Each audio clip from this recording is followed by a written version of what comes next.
Call the meeting to order. Mrs. Burns, roll call. Mr. Sullivan? Present. Mr. Parentano is absent with prior notice. Mr. Allen? Present. Mrs. Bowman? Here. Ms. Boyle? Not here. Mr. Feather? Present. Mrs. Hallenbeck? Present. Mr. Kovas is absent with prior notice. And Mr. Marrington? Here. We have a quorum. Thank you. Please rise for the Pledge of Allegiance.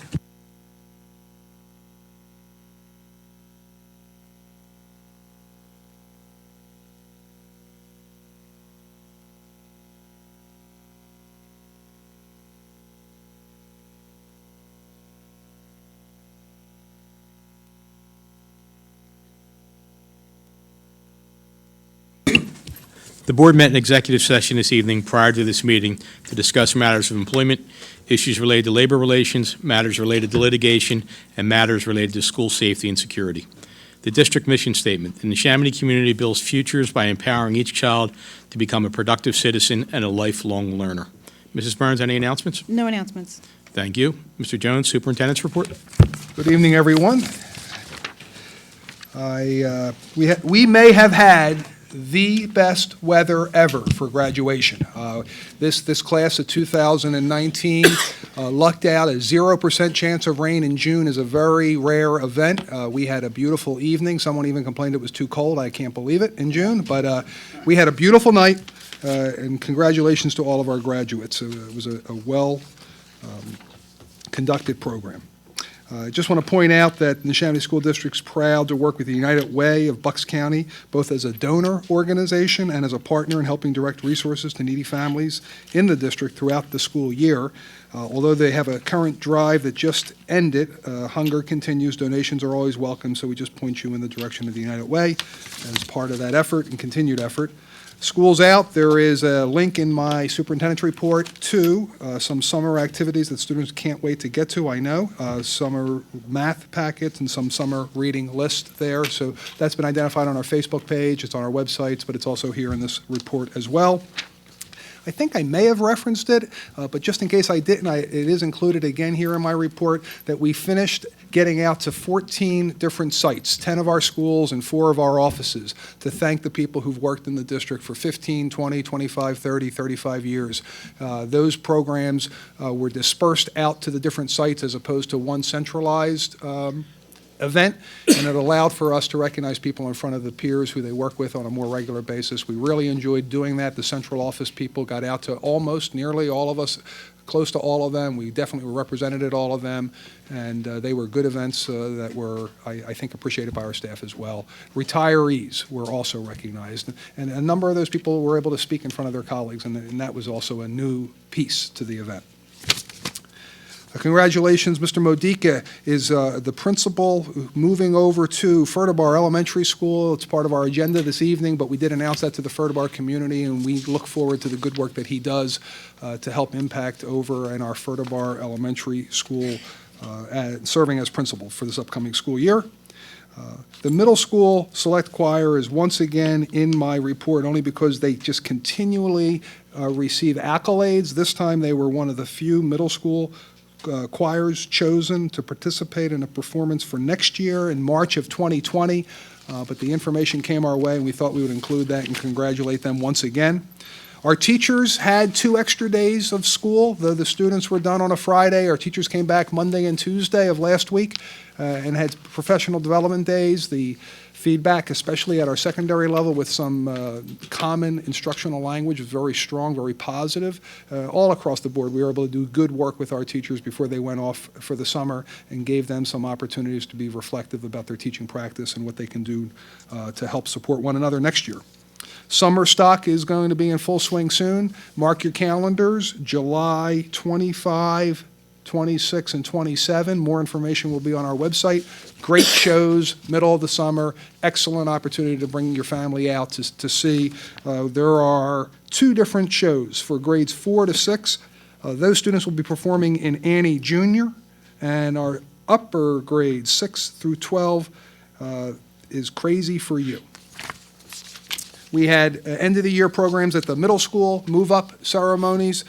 all well attended by our families and all great kids, and all three programs all happened on the same day. That worked well.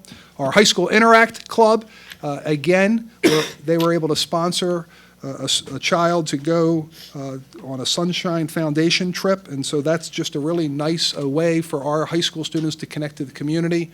And Interact does great work across the board throughout the year, but that's one spotlight, highlight activity that they really rally around. There's a really neat Tawanka event where the Tawanka Elementary School formed the Eagle, which is their mascot, by forming out on the grass outside the property in special colored clothing, and then our own in-house cameraman, Mr. Stanley, he was the main focal point because he had to get it right. He had the drone on top of them, and it really is phenomenal. There's a click here to watch what happens on the superintendent's report, and he also posted it on Facebook. We'd like to thank the Neshaminy Education Support Professionals Association for donating 4 autographed books to our middle school libraries. The book is entitled The End of the World and Beyond by award-winning children's author, Avi, and it's the latest book in a series featuring a journey of a 12-year-old hero, Oliver Cromwell Pitts, and we thank the NESPA group for supporting Neshaminy and student literacy. That's my report. Thank you. Thank you, Mr. Jones. That brings us to our first presentation of the night, which I think you're doing. It's the overall 2019-2020 operating budget.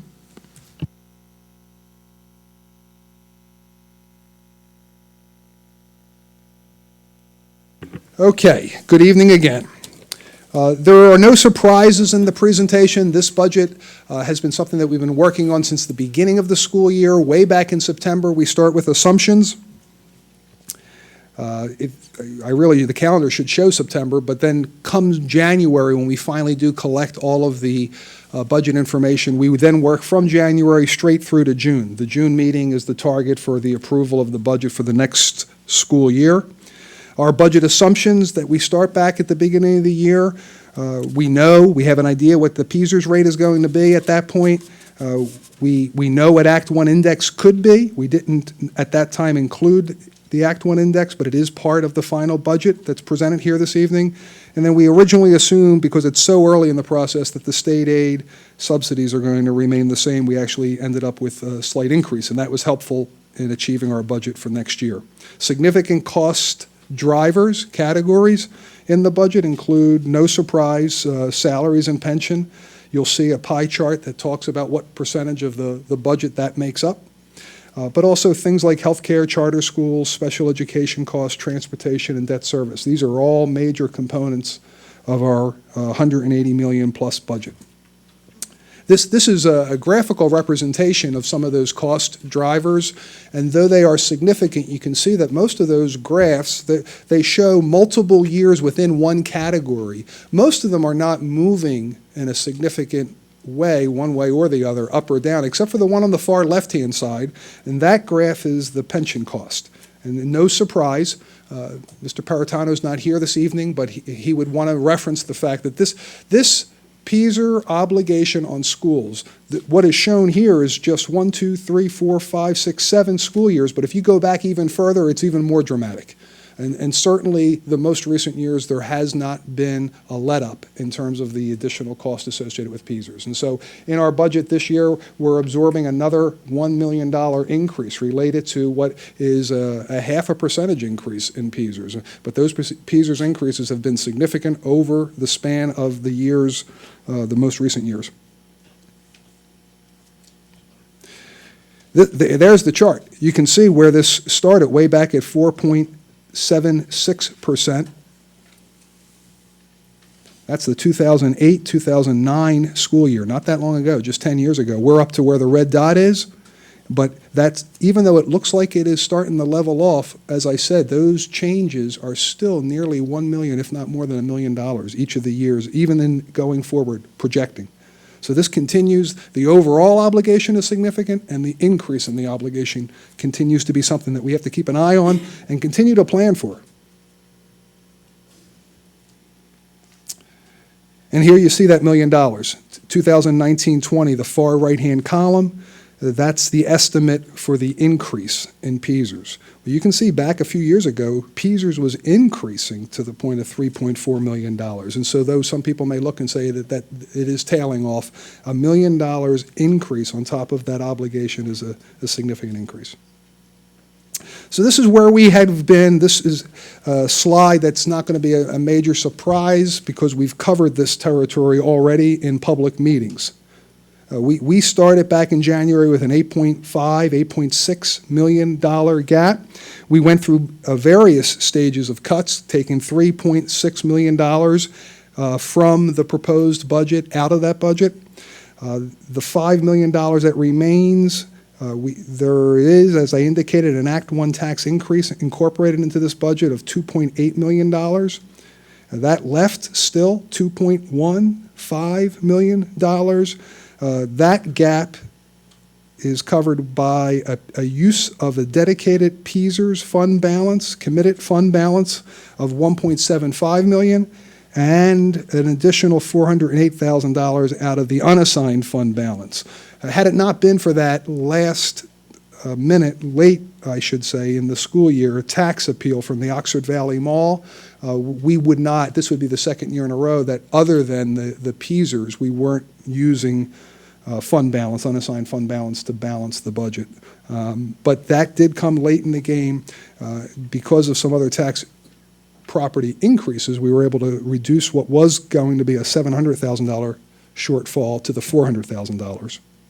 And I do want to remind you the $1.7 million, the $1.75 million is $250,000 less than what we have been taking out to cover the PSERS cost in the budget. Our goal is to continue to move in that direction because that money will run out. The committed funds for PSERS are not going to last forever, especially if we continue to go to the $2 million tune year after year. So by moving down to 1.75 this year, the hope would be 1.5 next year at least, 1.25, 1 million, and ultimately we have to get that out of needing extra funding from our fund balance to address what is an annual cost, a regular part of our budget. That's a difficult issue for us. Do you want to ask questions now? You can. I'm fine. In how many years will the fund balance run out if we continue on this pace? I'm going to make sure I get this right. Currently, in our PSERS committed fund? Currently, we have $12 million in there. And then minus this, we'll be down to 10. Yeah. All right. Thank you. Okay. So in this budget, we are able to continue with some initiatives. We have an AVID initiative, which is advancement via individual determination. It really is the core of that instructional training that we were doing with our faculty these last 2 days with them. We have a college program for seniors that has been successful. We're increasing the use of technology in our classrooms, and that's important. The board has a schedule that allows for us to continue to put technology devices into play in classrooms. We've continued preschool opportunities with the possible expansion. We expanded the last couple of years. We've applied for additional seats for this new year because there's an expansion grant. We're hopeful that we're able to do that. That's no additional money out of our budget. That's monies that we receive and flow through from the state. We've updated and continue to update the language arts curriculum at the elementary level. This upcoming year is a kindergarten upgrade. We're piloting an elementary math series with the intent to purchase a new series for the elementary grades. We're increasing sections for English language development needs at the middle school. We have additional social emotional support through an increased elementary counseling position. And there are some increasing teaching sections, one position that's been put into play at the elementary school and a couple of middle school level positions that were necessary. So that's all part of this budget that's for the 1920 school year.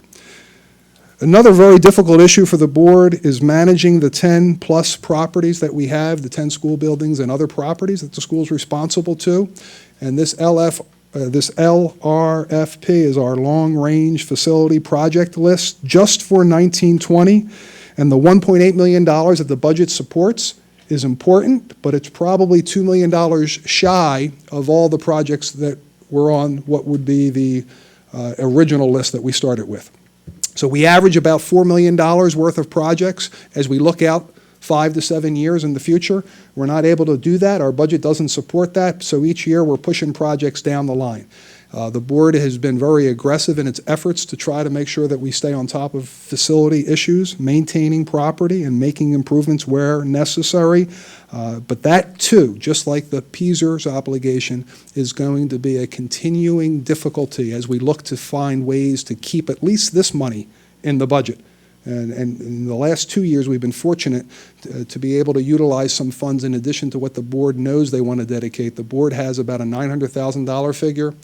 And because of some debt service that doesn't have to go to the tech schools for this year, we're able to increase those dollars for this upcoming year. But next year, it will be difficult if we have to fall back to a $900,000 line because of the fact that there are so many projects. There have been changes in revenue. The local tax increase we talked about, but there has been investment income increase, and I also talked about the fact that there's state subsidies both in basic ed and special ed funding.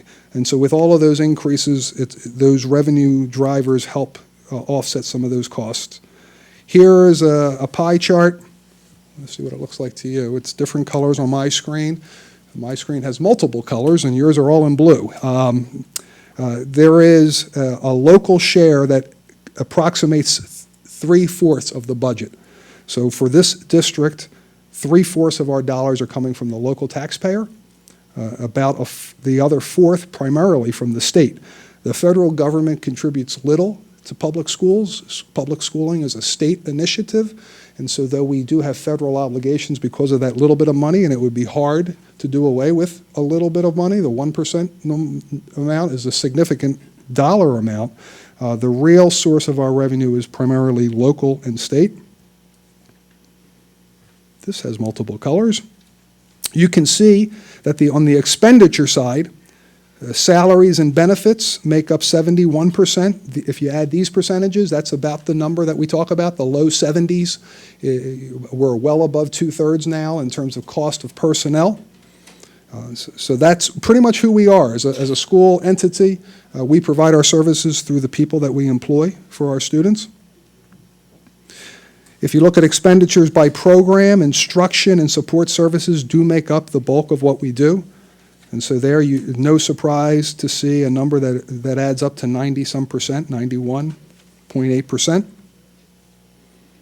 And then historically, if you look at our budget over time, this gives kind of a picture of what's happening. The red line is showing you what I alluded to, is the fact that last year in that red line there, we used no monies from our unassigned fund balance. None were needed. This year, that $400,000 number is necessary to plug what became a shortfall because of the reevaluation of the Oxford Valley Mall. You see where the $2 million number had been drawn and utilized to balance the budget for the 3 prior school years. That's down to the 1.75 number. And there is a $225,000 high school project that the Facilities and Planning Committee identified that they wanted to utilize those dedicated funds for the high school. And so that's a new number that's also part of this budget, and that's for media center upgrades, primarily to the seating and configuration at the high school media. That concludes my presentation on the budget. I thank you. Any questions? I just want to clarify. So there's $12 million in the assigned for PSERS. Have we taken out the money yet for this year? No, 18-19 won't happen until after the audit, and we'll see if we need to So take it's it out. going down to 10 after that, and then Yes, if another. we need it, yes. So it's going to go down to single digits? Yeah. Okay. Yeah. Thank you. So, single digits, and what are we talking about as far as the time frame in which, if we continue on this same path, how long do we have that supplement? Right. Making sure that we're clear on that, that's all.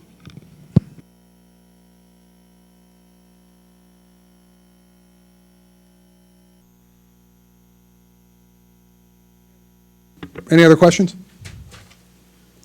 I just want to say one thing, though. PSERS isn't unique to Neshaminy. It though. is not. Every school district in Pennsylvania deals with it. Yeah. So And you'll hopefully hear, we get something from the state at some point in time. yeah, you'll hear the same conversation happening in every boardroom, for sure.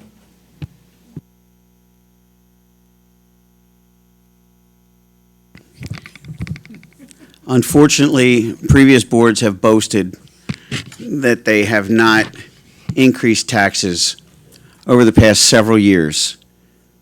And we've done a number of things in the district. However, we knew PSERS was going to be an issue, and unfortunately, we didn't plan appropriately. So here we are, now using these funds that we've set aside, and we're looking at the possibility that they are going to be depleted. The bottom line is, we are raising taxes, and we're going to have to continue to raise taxes, and it's uncomfortable. And unfortunately, we have to go to the maximum of what it is that we're allowed to do. And we should have been doing it for a longer period of time at the lower rate. Well, raising taxes only gets us so far. We're raising taxes this year, and we still are taking money from the fund balance. I, for one, am not comfortable keeping raising taxes if we're not going to be able to cut the deficit so that we don't have a deficit. Agreed. Where does it end?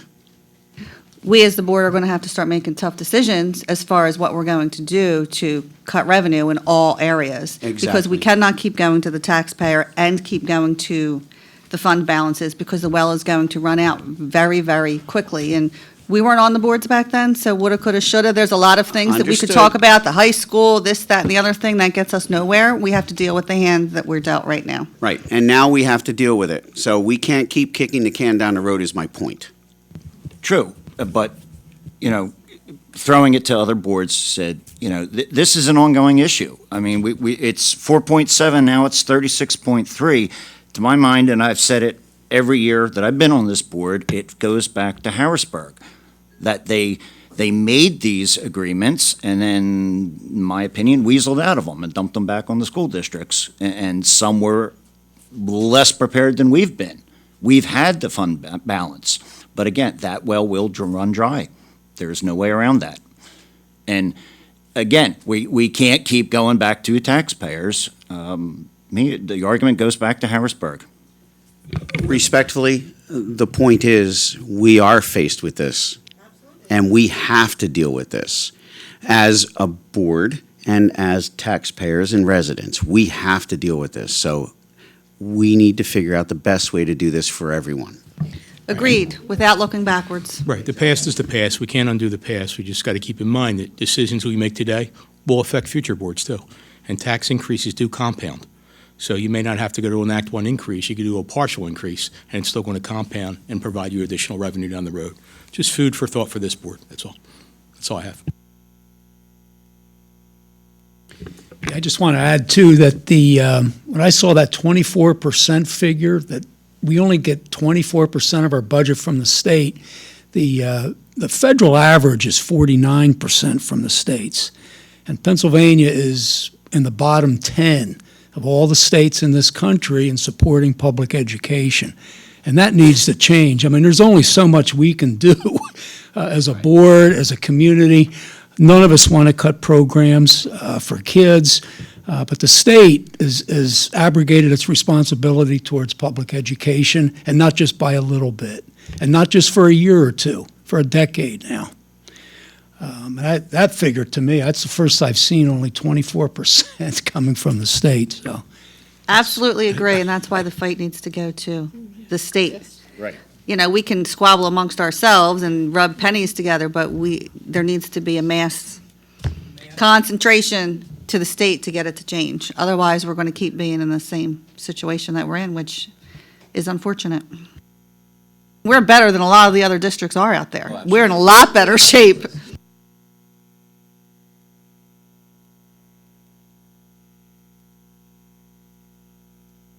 I'm going to move on to my second presentation. Yep. I'm introducing the second presenter. And I do want to thank you, though, because we're going to make a transition from what is really tough work on the part of a board, which is creating a budget to allow for a school year to unfold. And then what happens is really some powerful things in classrooms and in our after-school club activities and in our sports programs that help create strong community citizens, young men and women who ultimately graduate from our school system. I think we actually have a couple of graduates who've actually chosen to come back this evening to show off a little bit and to show you some of the success of the program. So I'm really pleased that you're here this evening. I want to introduce your coach, Mr. White. Sid White has been the Neshaminy High School boys head track coach for the past 6 years. During that time, members of our boys team have competed against some of the toughest competition in the country, and they've won 6 state championships and 20 other state championship medals. Coach White will introduce us to our most recent state champions. Coach White.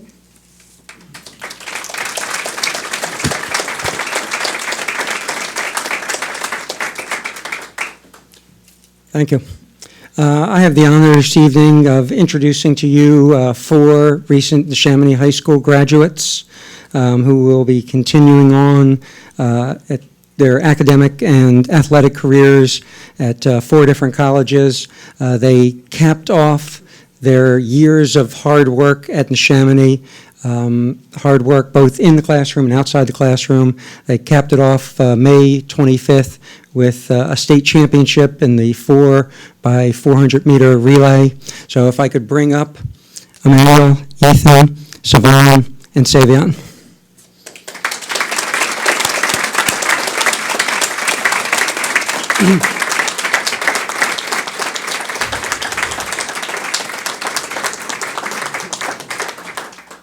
Emmanuel will be continuing his academic and athletic career at the University of Pittsburgh.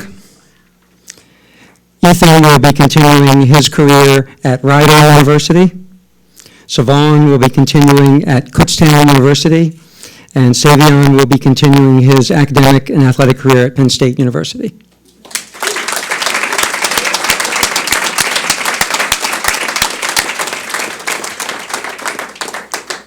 These 4 young men worked hard, really hard, for years to achieve what they did on May 25th. They had attempted to do the same thing during the indoor season. I believe we were 4th at that point. We still had a bit of work to do, and they worked hard enough during the outdoor season against competition that was working just as hard. They worked hard enough to eke out a state championship by 2/100ths of a second against some very tough competition. And I believe we have the ability to show you that race right now. 1 second to set it back.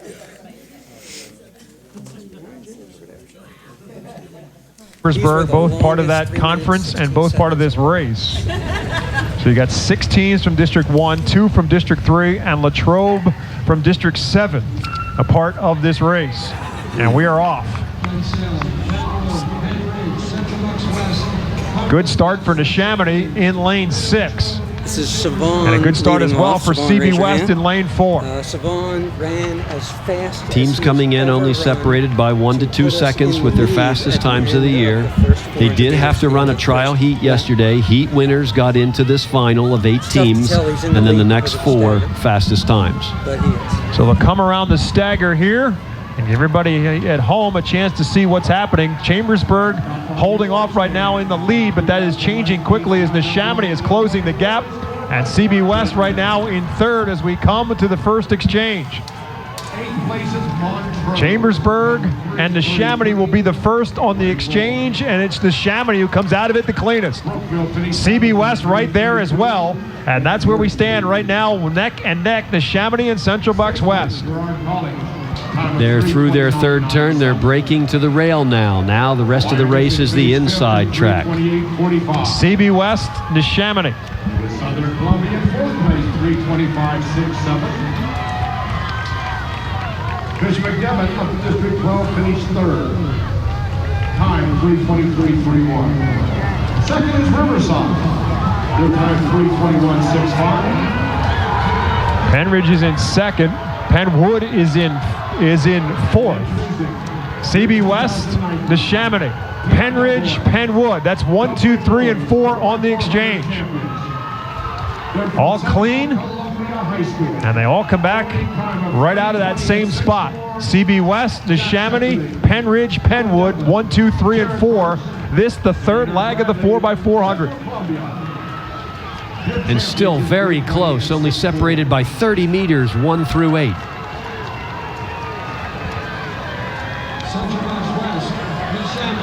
That separation has pretty much stayed true all the way through the back stretch here of this third leg. CB West, now that's changing as Penridge is making its move, and Penridge will overtake Neshaminy for second.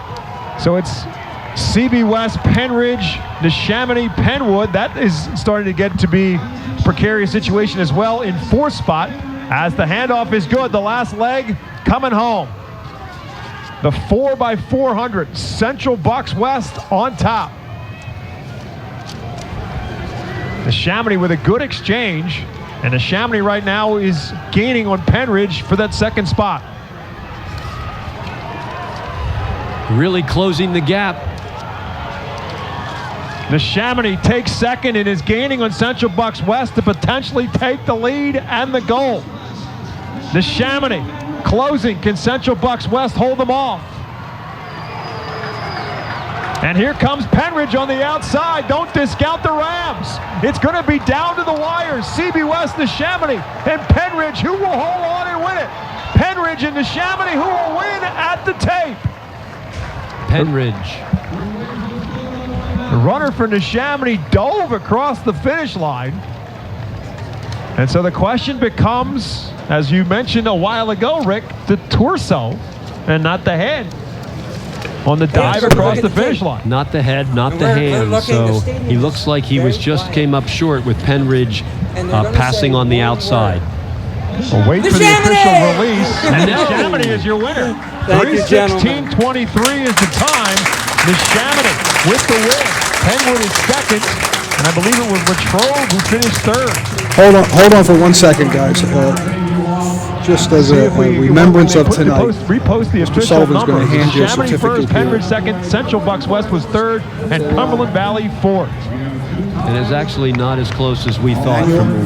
From our perspective, it looked closer. So the Neshaminy Redskins with the stretch run. I'd love to see that on a replay. Oops, this is saving. And a great anchor run by the Redskins to win the 4x400 relay. Overtaking two runners. I don't know if everybody Central caught Bucks this. West So and Penridge were that 1 race, and 2 on the 4x400. exchange For those of us from who don't runner really 3 to know runner track, 4. right? But on that 400 anchor is one leg, time around. Neshaminy overtook Right, one both time. runners. So some of these people go out and they walk takes the track, home maybe. the So I want gold them to think in the about the 4x400 fact that you all relay. did this. Each of you had to do a whole lap. In In what a was time, it, Coach? 3:16? Pittsburgh, both part of that conference and both part of this race. So you got 6 teams from District 1, 2 from District Under 3, and 50 Latrobe seconds. from District That's, 7. That was a big deal when the mile was broken we right are at off. the 4 minute mark. These guys are now close to 3 minutes now. Congratulations. Good start for Neshaminy They're fast. in lane And I think 6. I also, when I looked at And a your good start results, as well for I CB compared to West some in of the lane other 4. size schools. They were Teams top coming in only in separated by 1 to almost 2 all, if seconds not with all their categories, fastest I times thought. of the year. They did have to run a trial heat yesterday. Heat winners got into this final of 8 teams, and then the next 4 fastest times. So they'll come around the stagger here and give everybody at home a chance to see what's happening. Chambersburg holding off right now in the lead, but that is changing all quickly size as schools. Neshaminy All is size. closing the gap. And CB West right now in third as we come to The the first fastest exchange. 4 guys in the state. That's pretty impressive. That's pretty, I said it last time. Neshaminy will be the first on the exchange, just to be the and it's fastest on the Neshaminy who block was comes kinda out of it the fun, right? cleanest. This is the CB fastest. West right there Congratulations. as well. Thanks so much for coming And out, that's where guys. we stand Congratulations. Right now, neck and neck, Neshaminy and Central Bucks West. They're through their third turn. They're breaking to the rail now. Now the rest of the race is the inside track. CB West, Neshaminy. Southern Columbia, fourth place, 3:25.67. Chris McDevitt of the District 12 finished third. Time 3:23.31. Second is Riverside. Chris, can we make sure that that gets posted on the school districts? Penridge is With in the sound. second. Penwood is in fourth. CB West, Neshaminy. Penridge, Penwood. That's 1, 2, 3, Mr. Sullivan says, and do your 4 on the thing. My exchange. thing is that I often tell when we have student clean. visitors, I say, this is a good And they all time to come get back out. right out of that same Especially if you have spot. homework to CB do, West, but that's kind of Neshaminy, hard to say. Penridge, But you Penwood, might 1, 2, need 3, to check and on your 4. application, This make the sure everything's third still leg good of the for all those 4x4 4 colleges. Congratulations, guys. And Thank you still so very much. close, only separated by 30 meters, 1 through 8.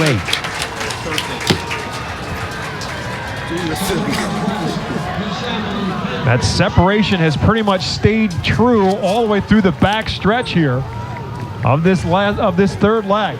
CB West, now that's changing as Penridge is making its move, and Penridge will overtake. That brings us to the first public comment period. Mrs. Burns? C. McGee.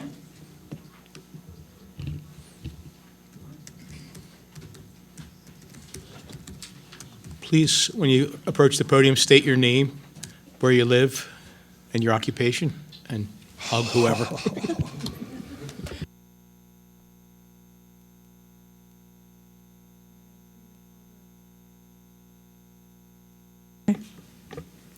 I had to greet former Tawanka mom. We'll have to catch up later. Good evening to the Board of School Directors, Mr. Jones, cabinet members, members of the Neshaminy community. My name is Christine McKee. I was a full-time administrator with Neshaminy School District from March of 1990 to June 2007. And since that time, I've been the coordinator for the Neshaminy Pre-K Counts program. For audience members who are not familiar with the program, Pre-K Counts offers a free, high-quality preschool education to children whose families meet the financial requirements. This program is completely funded through the Commonwealth of Pennsylvania via competitive grant applications. The first grant was written by Dr. Sandra Costanzo, and we began the program in June 2007 with 20 half-day students. It grew over the years. With my second retirement on the horizon, I realized that the Pre-K Counts program needed to be more embedded into the Neshaminy program and with the mission statement that Neshaminy has. While I take some credit for writing the grants over the years, the program remained relatively small until Mr. Jones took a special interest in Pre-K Counts. It was his background and previous success with early childhood education that prompted him to enhance and expand the program. Our current 5-year grant now provides free, full-day preschool to 120 families. Our recent expansion grant, written by Michelle Burkholder, may result in Neshaminy being able to accept even more families, preparing them to be ready to start kindergarten.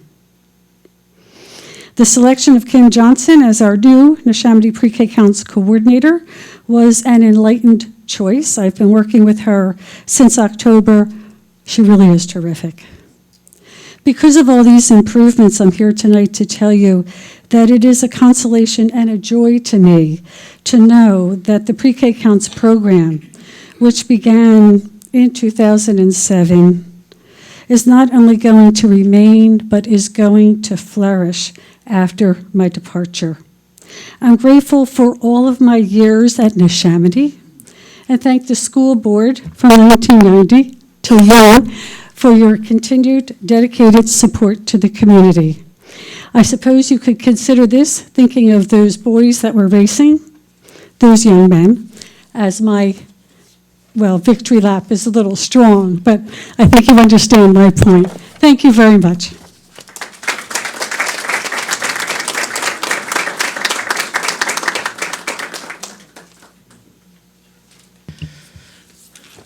That brings us to section 2, routine matters. I'd like to make a motion to approve item 2.01, the minutes, 2.02, treasurer's report, 2.03, the check register and procurement card purchases, 2.04, budget transfers, 2.05, investments, and 2.06, 2.06 exonerations. Can I get a second? Second by Mrs. Bowman. Any comments or questions? All in favor? Aye. Opposed? Motion passes 7-0. Okay. That brings us to the 2019-20 school year approvals. I'd like to make a motion to approve. We're going to pull out item 3.04. I'd like to make a motion to approve item 3.01, annual appointments, 3.02, contracted services, 3.03, stop-loss insurance, 3.05, school lunch prices, and 3.06, contract with BCIU number 22 for food services. Can I get a second? Second by Mrs. Hollenbeck. Comments, questions, observations? All in favor? Aye. Opposed? Motion passes 7-0.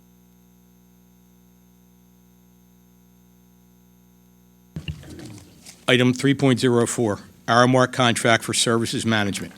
Whereas at the June 21st, 2016 Board of School Directors meeting, the school district entered into a food service cost reimbursement contract for a period of 1 year on July 1st, 2016, and ending June 30th, 2017, with up to 4 one-year renewals upon mutual agreement between the school district and Aramark Educational Services, LLC. And whereas the school district wishes to renew the food service cost reimbursable contract for a period of 1 year, beginning on July 1, 2019, and ending on June 30, 2020, with up to one-year renewal upon mutual agreement between the school district and Aramark Educational Services, LLC, and the contract shall contain terms, provisions, and conditions set forth in the contract of Aramark Educational Services, LLC, in which the guaranteed surplus return to the school district shall be $265,000, and the management fee to Aramark Educational Services, LLC, shall be $122,163.63. And whereas Aramark Educational Services shall comply with the laws, regulations, policies, and instructions of Pennsylvania Department of Education, United States Department of Agriculture, and the applicable laws of the United States and the Commonwealth of Pennsylvania, and any additions or amendments thereto, including but not limited to Title 7 CFR Parts 210, 215, 220, 245, 250, 3017, and 3018, Title 2 CFR Part 2, and Title 7 CFR Parts 225 and 226 as applicable. Now, therefore, be resolved that the President, Vice President, Secretary, Treasurer, and Solicitor of the school district are hereby authorized and directed on behalf of the school district and under its corporate seal to execute the contract as approved by the solicitor and such other documents and affidavits, and to take further action as may be required by law and necessary or desirable to effectuate the aforesaid food service contract, reimbursable contract for 2019-2020, and the intent of this resolution. Can I get a second? Second. Second by Mr. Allen. Comments, questions, observations? Yes. I just want to point out that we're aware, we've had several presentations from Aramark. There is room for improvement. We're aware of that, but, okay, that's all I want to say on that. Thank you. Any other questions, comments? All in favor? Aye. Opposed? Opposed. Motion passes 6-1. Okay. Mr. Allen? Aye. Mrs. Bowman? Yes. Ms. Boyle? Yes. Mr. Feather? No. Mrs. Hollenbeck? Yes. Mr. Merrington? Yes. Mr. Sullivan? Yes. 6 yes, 1 no. Thank you.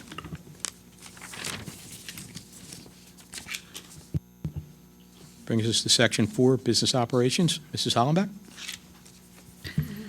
I'd like to make a motion to approve 4.01 budgetary adjustments for federal and other programs, 4.02 year-end budget transfers, 4.07 American Capital Financial Services lease agreement, and 4.08 Plan Con documents for Tawanka Elementary School construction. Can I get a second? Second by Mr. Feather. Comments, questions, observations? All in favor? Aye. Opposed? Motions pass 7-0. I'd like to make a motion to approve 4.03 fund balance commitment for PSERS. Whereas the Pennsylvania School Employee Retirement System, PSERS, is a mandatory multi-employer pension plan for all Pennsylvania school employees, and whereas PSERS is funded by three sources: employee contributions, employer contributions, and investment earnings. And whereas in the past, investment earnings have been the primary source of funding for PSERS benefit, dwarfing the contributions from both school employers and PSERS active members. And whereas because of declining investment income, lower employer funding rates, and increased benefits as required by Act 2001-9 and Act 2002-38, unfunded liabilities have been created. And whereas such unfunded liabilities are creating significant employer rate hikes, now therefore be it resolved that the Board of School Directors may commit a portion of the remaining unassigned fund balance as of June 30th, 2019, up to $3 million towards funding this ongoing obligation, restricting these funds so that they will not be available for any other purpose unless changed by a new commitment. Can I get a second? Second. I'll give it to Mrs. Boyle. Comments, questions, or observations? All in favor? Aye. Aye. Opposed? Motion passes 7-0. I'd like to make a motion for 4.04 fund balance removal for PSERS 2019-20. Whereas the Board of School Directors previously committed fund balance for the increasing PSERS obligation, now therefore be it resolved that the Board of School Directors will remove $1.75 million from the committed PSERS fund balance as of June 30th, 2019, to be used towards the school district's budgeted 2019-20 PSERS obligation. Can I get a second? Second. Second one, Mr. Allen. Comments, questions? Wish we didn't need to do it. Excellent comment. All in favor? Aye. Opposed? Motion passes 7-0. I'd like to make a motion for 4.05, the 2019 homestead and farmstead exclusion.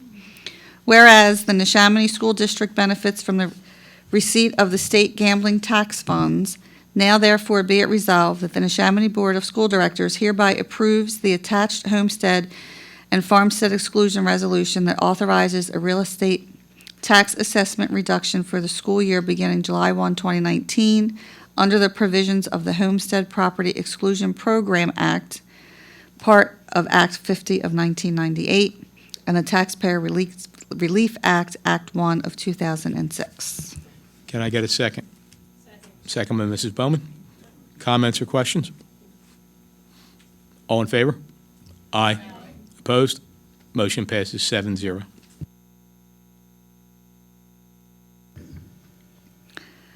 I'd like to make a motion for 4.06, the 2019-20 final operating budget.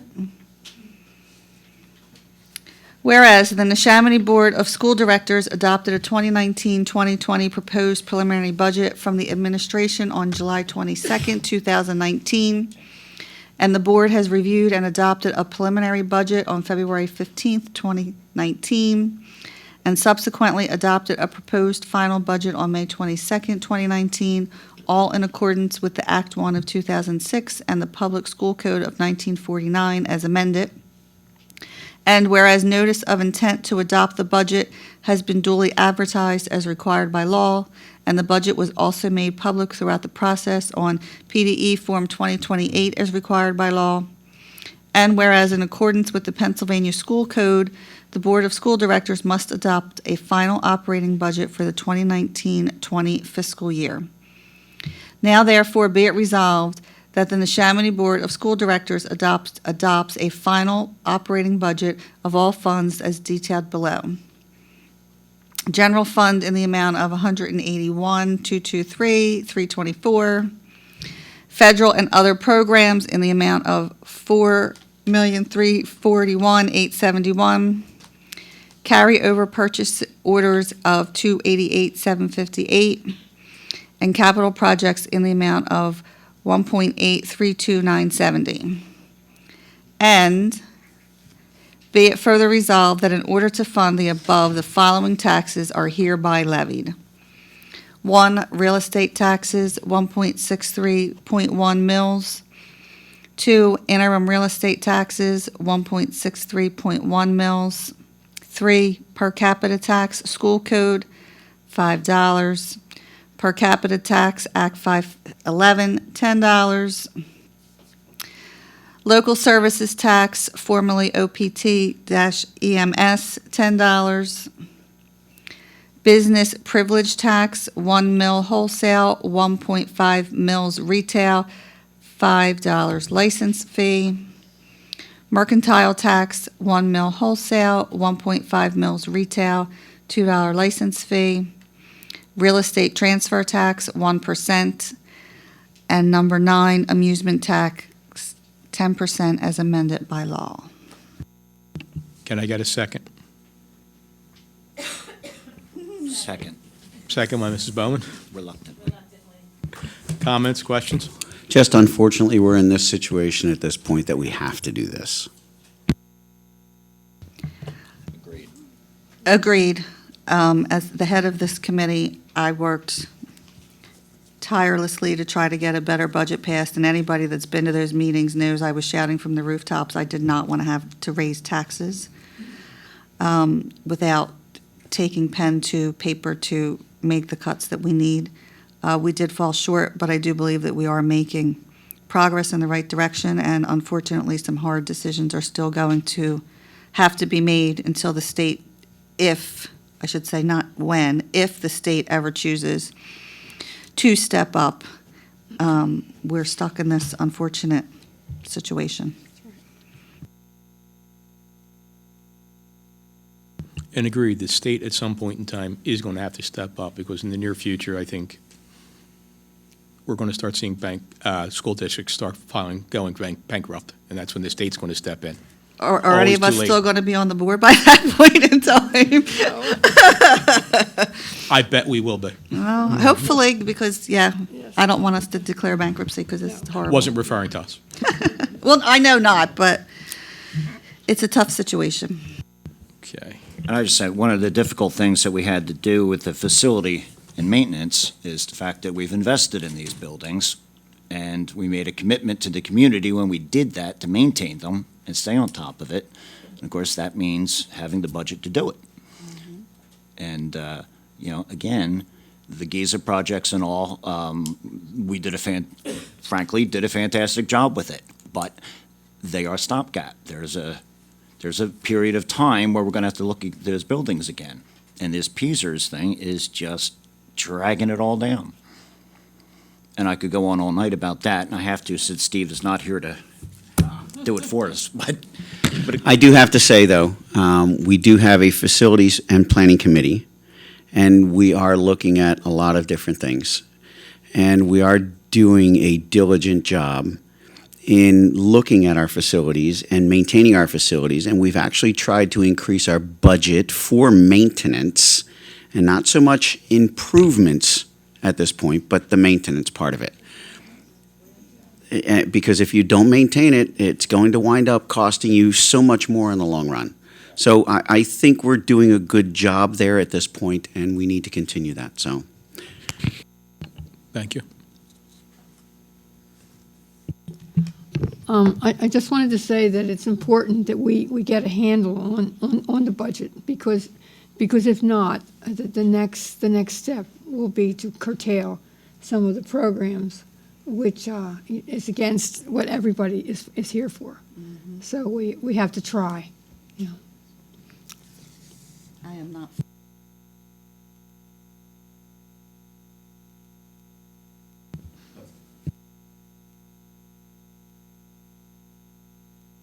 We're almost there, though. Everything's on the table.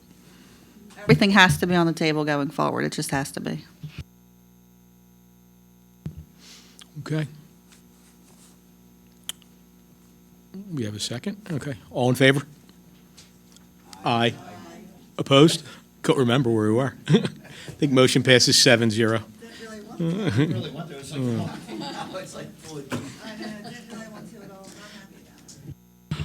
All right, that brings us to Personnel Administrative. I'd like to make 5.01 appointments. I'd like to make a motion resolved that the Neshaminy Board of School Directors hereby approves the transfer of Andre Medica to principal of Joseph Furtabar Elementary School effective July 1, 2019 at his current salary. Can I get a second? Second by Mrs. Hodge. Comments or questions? All in favor? Aye. Opposed? Motion passes 7-0. Brings us to Section 6, Personnel Certificated. Before I go through these, there is one addition that's not on the paper copy. There's an addition to item 6.05. It's on the electronic version on board docs. A David Mikowski, the psychology for K-12 has been added since this was printed, so I'm just pointing that out. Okay, so I'd like to make a motion to approve item 6.01, retirements, resignations, end of assignments, 6.02, leaves of absence, 6.03, revised leaves of absence, 6.04, revised returns from leave, 6.05, appointments, 6.06, co-curricular appointments, 6.07, ancillary appointments, 6.08, ancillary summer school appointments, 6.09, ancillary summer work appointments, 6.10, summer professional development appointments, and that's it. Can I get a second? Second by Mrs. Bowman. Comments or questions? All in favor? Aye. Opposed? Motion passes 7-0. Personnel support? Joe, I'm reading lines 19 and 20 from 7.07, is that correct? Just pointing out that they're on the electronic only, yes. Okay. Before I make a master motion, I did want to point out on 7.07, the ancillary summer school appointments, 19, Janet Faulkner, and 20, Eileen McGinnis, are not on the paper copy, but they are on the electronic copy. So I'd like to make a motion for 7.01, retirements, resignations, end of assignments, 7.02, leaves of absence, 7.03, revised returns from leave, 7.04, appointments, 7.05, co-curricular appointments, 7.06, ancillary appointments, 7.07, ancillary summer school appointments, 7.08, ancillary summer work appointments, 7.09, summer professional development appointments, and 7.10, the 2019 through 2024 confidential secretaries agreement. Can I get a second? Second by Mrs. Boyle. Comments?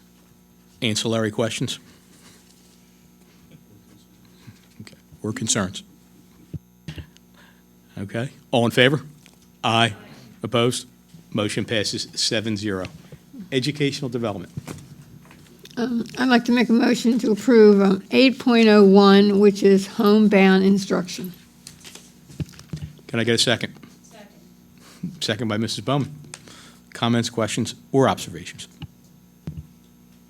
All in favor? Aye. Opposed? Motion passes 7-0.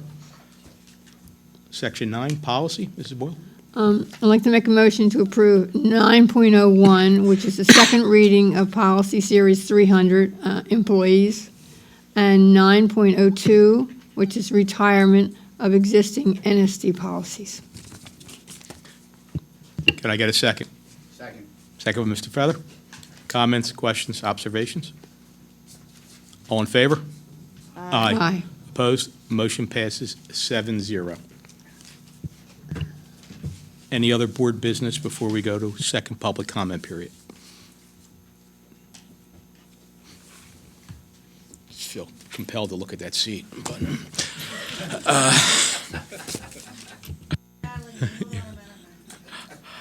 okay, that brings us to the second public comment period. If anyone has a burning desire, please approach the podium. Say your name, occupation, and where you live. Mary Ellen Pulak. I live in the Twin Oaks section of Levittown. I've lived in Neshaminy School District since I was 4 years old. I work as an instructional assistant at Albert Schweitzer Elementary School, and I absolutely love what I do. I'm here to talk about, I understand your concern about the PSERS. I have a kind of a different, not feelings, I understand it from a different perspective, because when we moved here when I was 4, I remember when I was probably about 10, my mother showed my father the tax bill for the schools, and we went to parochial schools. And my mother was concerned about the bill, and my father said, never complain about a school bill. Our homes are worth a lot more because we live in a good school district. We moved here because we wanted our children to have the best opportunities. My parents had 7 children. Only 2 of them went to Neshaminy schools, 1 for 1 year and 1 for 6. My husband graduated from Neshaminy School District, and my 3 sons graduated. And I convinced my son to move from Pennsbury to buy a house in Forsythia Gate so that he could send his children to Albert Schweitzer Elementary. I am very proud to say that I have a kindergarten, well, soon to be first grader, and a second grader at Albert Schweitzer. And it is a wonderful place to be. I worked for 27 years in the public sector, and in the private sector, I'm sorry, and the business closed, and it was time for me to find something else. And my friend, who was a school teacher here, said, Mary Ellen, you'd be great in the schools. Why don't you try it? So I subbed for a whole year and chose that I would want to work at Albert Schweitzer, Carl Sandburg, or Furtabar. I happened to start at Furtabar, then moved to Albert Schweitzer, went to Sandburg, and came back to Schweitzer.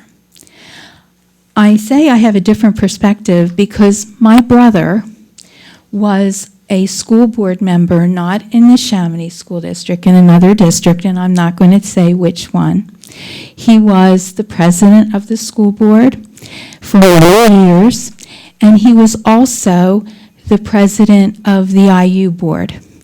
And recently, I was with him when he received an award at the IU. And he and I had a long talk, because I have been attending all of these meetings, and I understand your concerns. But I also work here, and I deserve what I earn. I work very hard for what I earn, and I love it. I'm not complaining about it. I love it. I give a lot more than the time I'm supposed to work because it's very important to me for the children. And he explained to me a lot of the problems with the state. And I have written several letters to the governor. I've written to my state rep. I've written to my brother's friends who are state reps. And I am really trying, and to the state senator, Tommy Tomlinson, I'm really trying to help you. I understand that the state needs to do more. So does the federal government. We all need to do more. But I also think that we all have to realize that we shouldn't punish the people who work here. And I have been sitting here for the last year and a half feeling that you're trying to make me feel guilty because I'm going to get a retirement at some point. I shouldn't feel guilty because I deserve it. I'm giving everything I can to this district. I've received the Helmet Award. I've worked for the district for 20 years, and I love it. And there are a lot of things that we can get the public involved in. I have got the public involved in coming in to help us in our gardens at Albert Schweitzer. Because unfortunately, we can't do it all. But we could ask for more help from the public, and I'm sure they will help.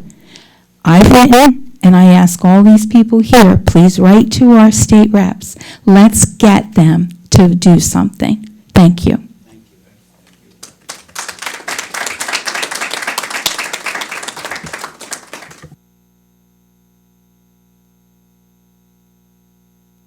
Anyone else? Going once? Going twice? Okay.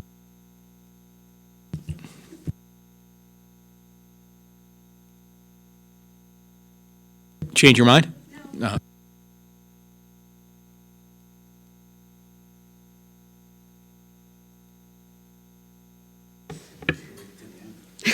Joan Leinbach.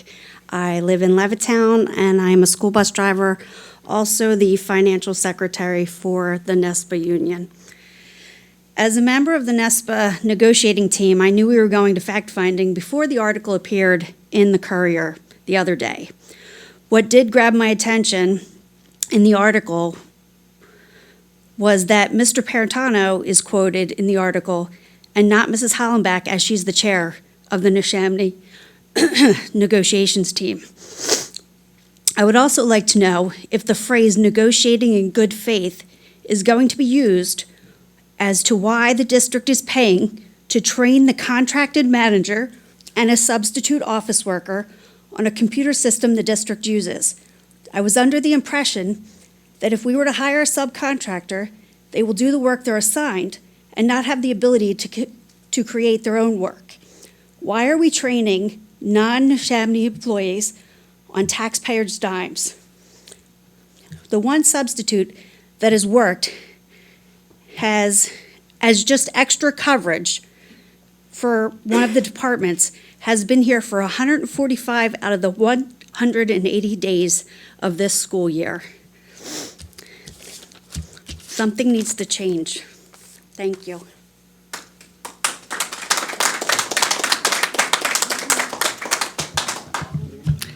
Just for the record, so everybody is aware, I was out of the country with no access to internet or phones when that article was written, so I was not able to give a quote. If anybody has any questions, please feel free to email me directly now that I am back. Thank you.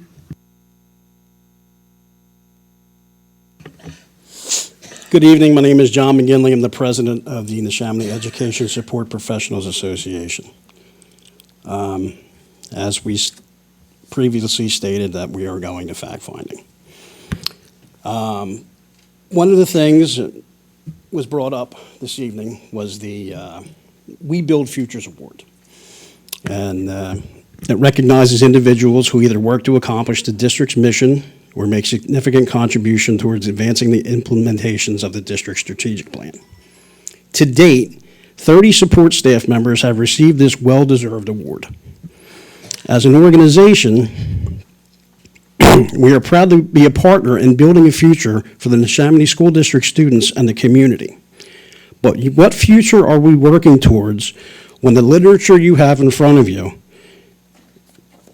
and these lawn signs are being distributed on school property with the blessings of the district when there seems to be no concerted effort to hire Neshaminy employees?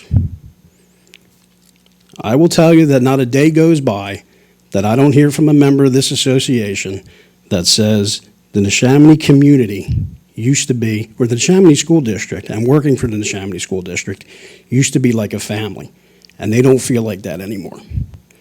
As the 9 of you sit at the head of this family's table, we're in a crisis. And the fact that's not hard to find is that this school district does not have a support staff problem. It has a management problem. Thank you.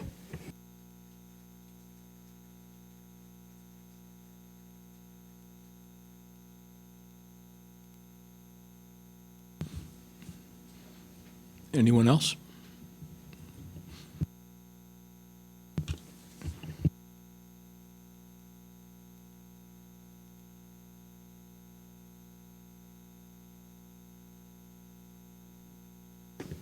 Good evening. I am Mindy Anderson. I also reside in Twin Oaks. I'm a neighbor of Mary Ellen's. I've had the honor of working 29 years with the staff, parents, and children in various locations through the district. In 29 years, you may say, well, it's time to go. Use that pension.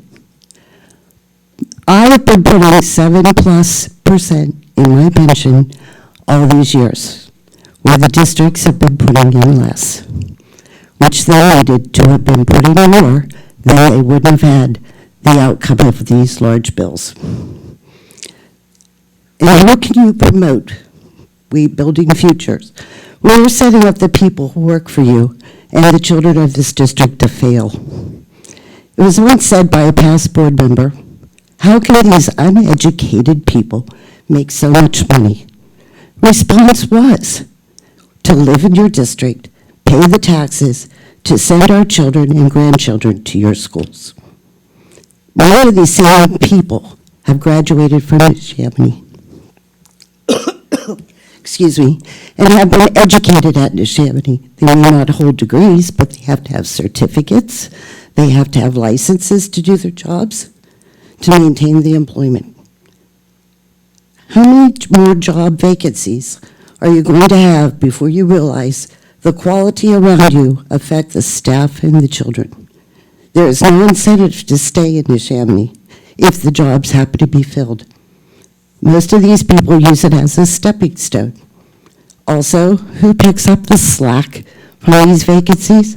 The support staff. They only get blamed for costing you money for the overtime. Why should we, other than we care about the students, give our all when your wearing us down to feel insignificant?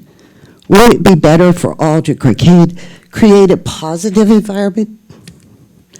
Employees stay when they are paid well, when they're mentored, when they're challenged, when they're promoted, when they're involved, when they're valued, appreciated, empowered, and trusted. We should be working together to make our children have a better environment to learn, working with quality staff. And as Marianne had stated, paying an outsider to make a decision for our children, for the support staff and the district, is a waste of my taxpayers' money. Think long and hard how this looks, and bullying is not the way to do it. Thank you.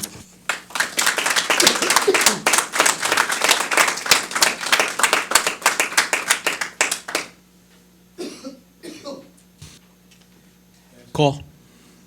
All right, brings us to the board comment period.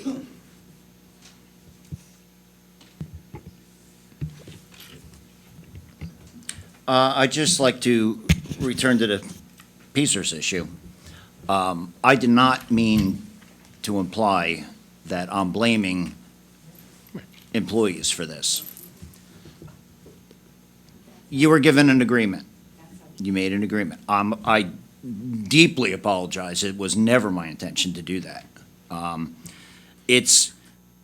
We've had this discussion among ourselves many, many, many, many times. It actually gets pretty heated. We're all on the same side, but we're all arguing out of frustration. Don't mean to say that I look at it as you, in good faith, made an agreement with the state. Your retirement, and you certainly are entitled to that. Where I have an issue is that the state, as Mr. Marrington pointed out, basically dumped it back on and said, well, yeah, you know what? We can't afford this. This is getting expensive. They did not set these funds up to be funded, and they've turned it back onto the school districts and basically said, here you go, here are the keys, fix it. And it's frustrating because we don't mean to put the blame back on you. You made an agreement, you retire, you expect that money and you deserve it. The school district, we have to do what we have to do in order to meet that obligation. And the state turns around and we say, hey, hat in hand, we need help here. Yeah, we're going to look at that. And they don't. Year after year after year after year.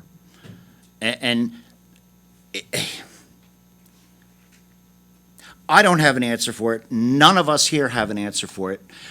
The answer has to come from Harrisburg, and I don't know.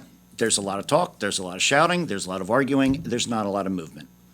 But I do apologize if I made it sound that I'm blaming any one of our employees throughout the state. That wasn't my intention. Thank you. So I am in your group. I am a Philadelphia public school teacher. No one sees it worse than I do. I work in the Badlands.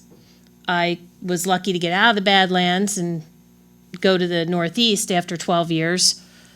So I see both sides of the argument. No one on this board blames any employee of Neshaminy for the PSERS problem.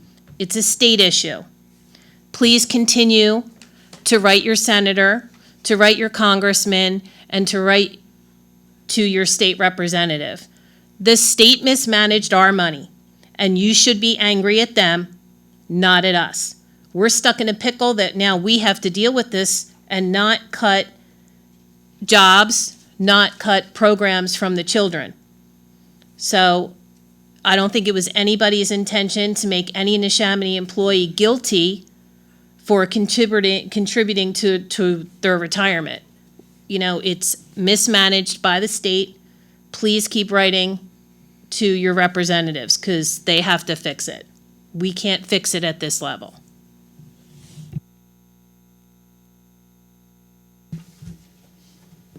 Okay. I think, wait, oh, it's all right, it's okay. I am a retired school teacher myself. I had 35 years in a classroom. I'm living off of that PSERS pension. I also started teaching back in 1974 when our salaries I could not afford a house in Forsythia Gate. And that was with 6-7 years of teaching and a master's degree. The bargain we made at that time as teachers was that we would not get paid a whole heck of a lot. And again, I'm going back into the early 70s. But we get rewarded at the end of our when we retired. And we did contribute that 7.5% pretty much throughout my career. And I can speak for everybody on this board, I think, that I think maybe at times it sounds like maybe we do feel that the teachers are getting too much. As a retired teacher myself, I can say I've never felt that way on the board. Nobody here feels that way. But at the same time, the money has to come from someplace. And again, I think what everybody has said, write your congressman, camp out on their doors, complain bitterly and loudly, and have your facts lined up, have the facts straight. But yeah, Harrisburg has to solve this problem. I don't see any way out either, other than the state. And our reliance, and one more, this is just my own feeling, the fact that Pennsylvania has to rely on property taxes for almost 70% of our public school budget has led to these inequalities. It's part of the reason that Philadelphia has problems, and wealthier districts don't. There's an inequality throughout the state caused by a reliance on property tax, almost totally. And I, for one, don't think that's good for the Commonwealth. Okay, but that's all I have to say. So. I think it goes without saying that the problem, lies with Harrisburg. But unless there's some movement that I don't, see, unfortunately, in order to keep the doors open, the school board has to make some tough choices. And I don't think any of us, blame the employees. The problem is that there's only so much money. The tax structure is what it is. And somehow, we have to come up with the answers. So when sometimes, so we don't want to get to the point where we have to cut programs. And And we're trying to avoid that. I can tell you that for years, we didn't pass, tax increases, because we took it out of the fund balance, because we figured the people actually, gave us the money for the fund balance. In retrospect, that may not have been, the best solution.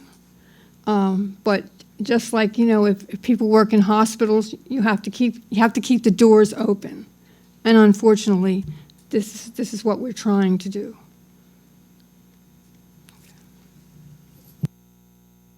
I just wanted to add a little bit to my statement about, the fund balance. The idea was we'd pick little bits of it, maybe a shortfall, 500,000 here and there. We're taking it out at a clip of $2 million a year. That's where we're in serious financial problems in 4 years.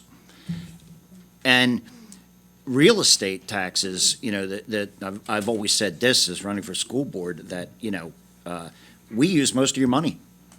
And they pay less attention to who they put on our boards than they do to their townships. It's just a point of interest, that, and I've also had this argument that, well, we pay for good schools. We pay for good employees. Of course we do when we want to. But there are people that, raise my taxes. Well, that's okay for you. You're in midlife, you have a nice job, you're set, maybe you have 2 incomes, but you're not the single mother. You're not the retired senior on a fixed income who's desperately trying to hold on to their home. And we cut across all boundary in this district. We have a good mix of everyone. We have those who don't even blink twice at a tax increase, and we have others where this is a serious financial burden. And they dread every year we have this meeting, and they wait with bated breath to see what we come up with. And we desperately try not to raise the taxes. But yes, at some point, we have to start looking at even, I don't want to say cutting programs because I just don't even want to think of that. But, this is where we're getting, and we're getting there rapidly. Okay.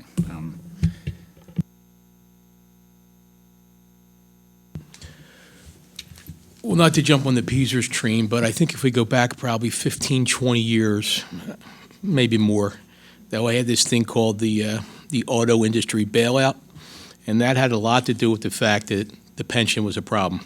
It was a defined benefit plan, the same plan that we have here in Pennsylvania, and it was underfunded severely. And the government had to step in and bail them out. And there was a governmental agency known as the Pension Benefit Guarantee Corp, which was established to bail out pensions that had problems. That problem was so bad, the Pension Benefit Guarantee Corp isn't around. It bankrupted that organization too. So, I think people used to say years ago that PSERS was the elephant in the room.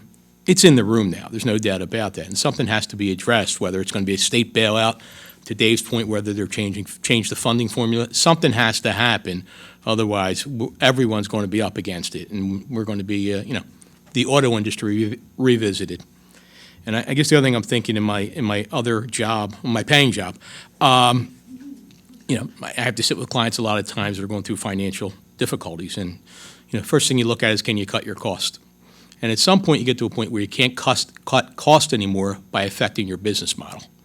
And then you have to look at increasing sales. And unfortunately for us, our sales are real estate taxes. We don't make anything, very little from T-shirt sales and bake sales.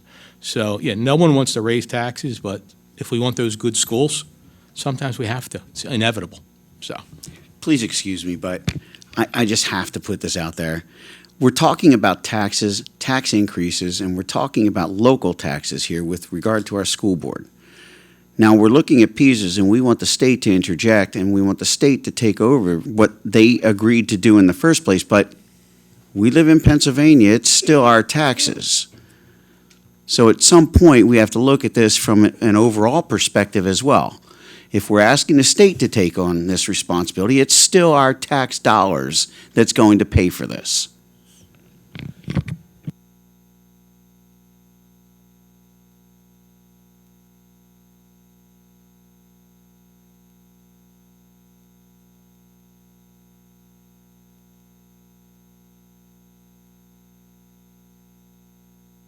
I'd like to say that, that the state legislature, as long as it stays the way it is, like whatever political party is in power, well, if it's staying the same way and it's going to continue to stay the same way, you can predict what the answer is going to be.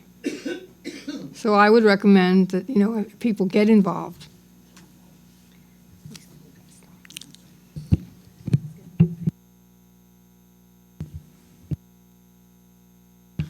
All right.